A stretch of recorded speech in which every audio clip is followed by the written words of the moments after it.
Good and welcome to Futurecraft. I'm Donald once again, and we continue our series talking about how to start a successful business. But before we go into what we have in store today, I want you to click the subscribe button and follow me on Instagram at Donald Upper Tim. Send me an email at timscoach at gmail.com. That's kind of tricky to say.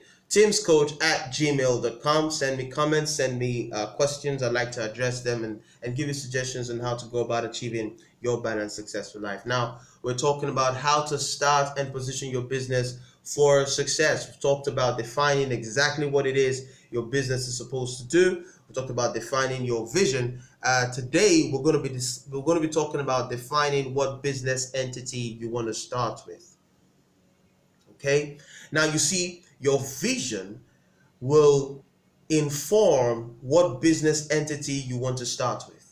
All right, now most people, and I want to believe that most people watching this would naturally go for a sole proprietorship um, style of business, because you're starting by yourself, and you just want to do something.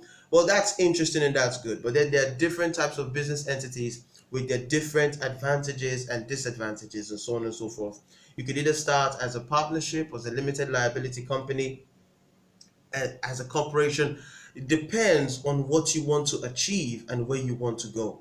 It is also possible to start out at as a sole proprietorship and evolve into a corporation, or evolve into a limited liability company or a partnership, and evolve over time. It is possible for that to happen, but we're going to do another video talking about that, focusing on how to grow your business from one particular business entity to another based on how you're doing what you're doing. But basically, this particular video is talking about defining what business entity you want to start that particular venture in. It's important.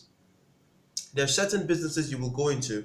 It'll be very dangerous for you to start out as a sole proprietorship because of liability issues. There are certain businesses you go into. It's important for you to start as a sole proprietorship kind of entity because of the nature of the business and how you're starting it. Well, that's all the time we have in store today. Remember, the business entity matters, and you've got to register that business. If you want to be really serious, you've got to register the business. Okay, register the business name and so on and so forth, so that you can do lots of things. It allows you to do transactions and so on and so forth. That's all the time we have in store for today. Remember, contact me with your questions and suggestions, and I'll get back to you. timscoach at gmail.com. Follow me on Instagram at Donald Uppertim, and click the subscribe button. Until next time, remember, the dream is possible.